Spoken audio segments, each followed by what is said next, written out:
বারুইপুরের ঘটনায় হুঁশিয়ারি শুভেন্দু অধিকারীর, পাল্টা হুঙ্কার কল্যাণ বন্দ্যোপাধ্যায়।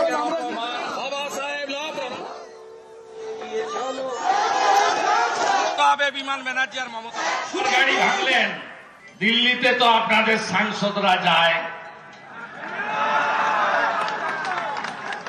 আমরা এগুলো করি না। আমি যদি দিল্লি প্রদেশ বিজেপি কে বলি এই ভিডিওগুলো দেখিয়ে পার্লামেন্ট অব্দি যেতে পারবেন তো, আমরা করি না, করবো না ভাই, মিডিয়া চিন্তা নেই। আমি বলছি ধরে নেন,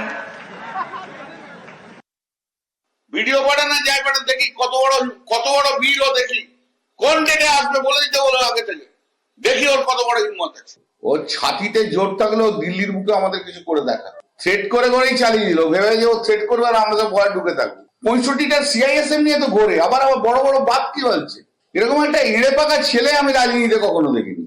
ওসব করে কিছু হবে না রে শুভেন্দু, বাচ্চা আছিস, যা। আর এদিকে অর্জুন সিং এর বাড়িতে পুলিশ। গতকাল রাতে ভাটপাড়ায় বোমা গুলি, অর্জুন সিং এর বাড়ির সামনেই ঝামেলা হয়।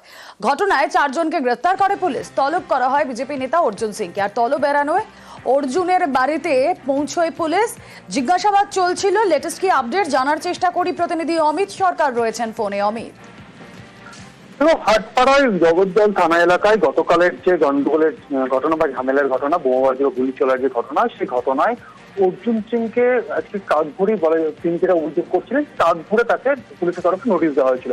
পুলিশের তরফে নোটিশ দিয়ে আজকে সকাল 10টায় তাকে জগদ্দল থানাতে ডেকে পাঠানো হয়েছিল, কারণ পুলিশ এই ঘটনা দেখে তাকে জিজ্ঞাসাবাদ করতে চায়। তিনি হাজিরা এড়িয়ে পুলিশকে জানান তাকে সময় দিতে হবে, তার রাজনৈতিক কর্মসূচি রয়েছে। এবং এরপরই অর্জুন সিং এর তরফে এই বার্তা পুলিশকে দেওয়ার পরই পুলিশ আবারও দ্বিতীয়বার তাকে নোটিশ পাঠায় এবং দ্বিতীয় নাগাদ তাকে আবার তাকে ডেকে পাঠান। কিন্তু দুটোর সময় তিনি হাজিরা দেননি এবং তার লয়ার আইনজীবী মারফত তিনি জানান যে তিনি হাজিরা দিতে পারছেন না এবং তার রাজনৈতিক কর্মসূচি রয়েছে, তাকে সময় দিতে হবে। এবং আজকে বিকেল 5টা নাগাদ জগদ্দল থানার আইসি তদন্তকারী অফিসার তারা প্রত্যেকে অর্জুন সিং এর বাড়িতে আসেন এবং অর্জুন সিংকে এই ঘটনা সম্পর্কে জিজ্ঞাসাবাদ করেন। এই 45 মিনিট মতো পুলিশ অফিসাররা তার অর্জুন সিং এর বাড়িতে ছিলেন এবং তাকে জিজ্ঞাসাবাদ করেছেন গতকালের ঘটনার পরিপ্রেক্ষিতে। বেশ, গতকাল ভাটপাড়ায় হামলা, বোমাবাজি এবং অর্জুন সিং এর বাড়ির সামনেই সেই ঘটনা ঘটে। আবারও সরগরম ভাটপাড়া। বুধবার রাতে মিল কর্মীদের মধ্যে সংঘর্ষ, বোমা পড়ে, গুলি চলে, এক যুবকের পায়েও গুলি লাগে। আর এই নিয়ে বিজেপি নেতা অর্জুন সিং এবং ভাটপাড়া তৃণমূল বিধায়ক সোমনাথ শ্যামের মধ্যে দরজা তুঙ্গে।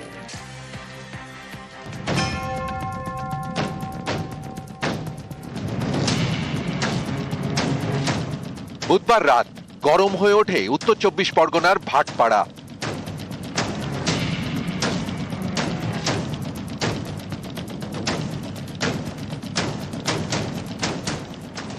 পড়ল বোমা, চলল গুলি, গুলিবিদ্ধ এক যুবক। তাকে ভর্তি করা হয় কল্যাণী জেএনএম হাসপাতালে। ভাটপাড়া পুরসভার 18 নম্বর ওয়ার্ড, এখানেই মেঘনা মিল। বুধবার রাতে এই মিলের বাইরে কর্মীদের মধ্যে গন্ডগোল বাধে। সেই সময় অর্জুন সিং এর বাড়ির সামনে বোমাবাজি হয় বলে অভিযোগ, চালানো হয় গুলি। তৃণমূলের অভিযোগ এসবের পিছনে অর্জুন সিংই রয়েছেন। স্পষ্ট দেখা যাচ্ছে সিসিটিভি ক্যামেরাতে অর্জুন সিং এর পাশে সাদা জামা পরে একটি ছেলে, যার হাতে ফায়ার আর্মস, সে গুলি চালায়। সাধারণ মানুষের দাবি যে অর্জুন সিং নিজে হাতে কালকে রাতে সেখানে গুলি চালিয়েছে। আমরা দাবি করছি যে এই গুন্ডাগর্দি আর আমরা ব্যারাকপুর লোকসভার অন্তর্গত বরদাস্ত করব না। অবিলম্বে অর্জুন সিংকে গ্রেফতার করতে হবে, না হলে আমরা বৃহত্তম আন্দোলনে যাব। ওখানে তো সিসিটিভি ক্যামেরা আছে, কারা গুলি চালাচ্ছে, কারা পালাচ্ছে, সবই তো দেখা যেতে পারে। অত আমার দিন খারাপ হয়ে যায় না কি আমাকে পার্সোনালি গুলি চালাতে হবে? এই গলির মধ্যে গুলি চালাবে কেন? গোষ্ঠীদ্বন্দ্ব হলে আমার বাড়িতে বম চালাবে কেন? प्री प्लान घटना था। मैं तो भाई चूड़ी पहन के बैठने वाला आदमी नहीं हूँ। मेरे घर के बगल में गोली चलेगा तो मुझे तो उतरना ही पड़ेगा। और सोमनाथ श्याम बचाते आसबे, কেউ বাঁচাতে আসবে না। সোমনাথ শ্যাম উসকে বাড়ি নৈহাটি পালিয়ে যাবে। ভাটপাড়ায় এই অশান্তির ঘটনায় অর্জুন সিংকে নোটিশ পাঠায় জগদ্দল থানা। তাকে থানায় ডেকে পাঠানো হয়, কিন্তু অর্জুন সিং থানায় যাননি। তখন পুলিশই অর্জুন সিং এর বাড়িতে যায়।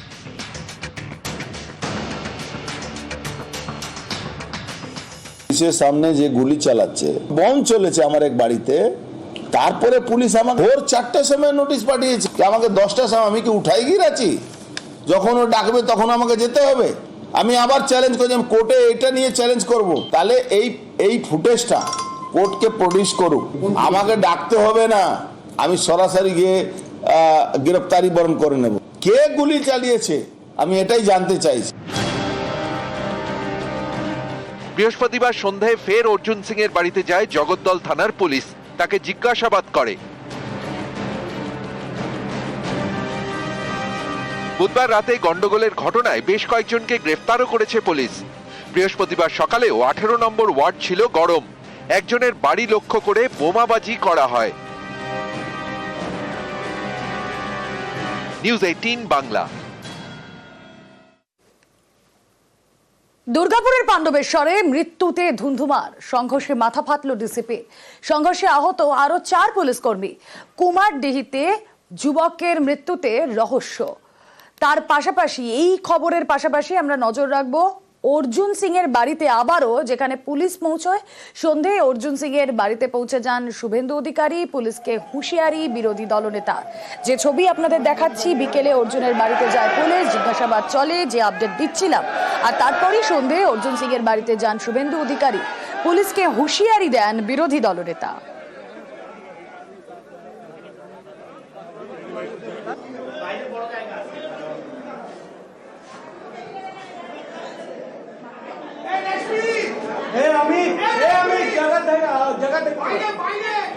এই মামলাকে উল্টে অর্জুন সিংজি বা তার সমর্থকদের ফাঁসানোর জন্য এফআইআর হওয়া দোষী লোকেদের এখনো গ্রেফতার না করে অর্জুন সিংজিকে মিথ্যে মামলায় ফাঁসানো, এমনকি গ্রেফতার করারও সাহস দেখাতে পারেন।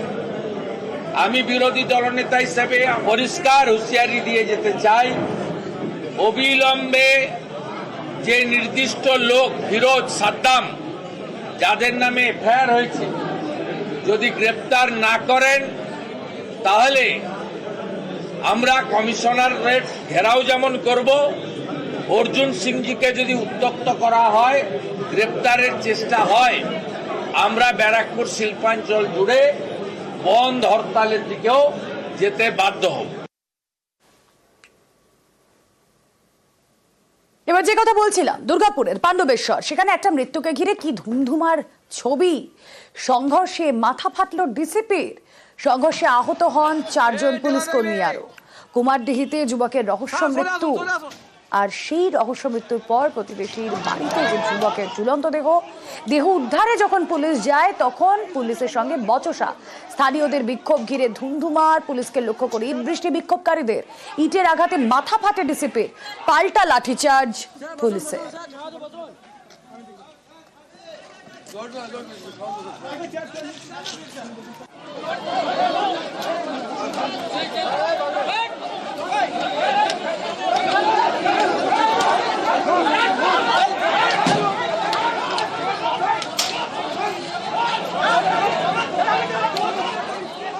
এর আগে দুটো বৃহত্তর ছেলে হারালো এই কুমারডি গ্রামে।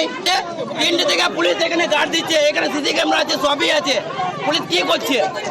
আপনারা কি চাইছেন? মরণের বদল মরণ, ভাই ওরা শান্তি চায়। উত্তেজনা হয়েছিল একটা ডেড বডি নিয়ে, পাণ্ডবেশ্বর থানার পুলিশ তদন্ত করছে সকাল থেকেই। তো সেই জন্য আমরা এটাই বোঝাচ্ছি, লোকাল মানুষকেও বারবার বোঝাচ্ছি। তো এখন অনেকজন বুঝেছে এই জিনিসটা। जो भी अभियोग আছে আমরা থানাতে কমপ্লেন্ট করে কেস করব, ইনভেস্টিগেশন হবে, তদন্ত হবে। এখন 4 জন ইনজার্ড হয়েছে, বডি রিকভারি করেছে পুলিশ। ফার্স্ট ইমিডিয়েটলি হসপিটালে পাঠানো হয়েছে, এটা প্রথম রেসপন্সিবিলিটি আছে, এটাই স্ট্যান্ডার্ড প্রোটোকল, এর ছাড়া অন্য কিছু হয়নি। আর বাকি जो भी আছে সব investigation protocol, proper protocol follow করে হচ্ছে।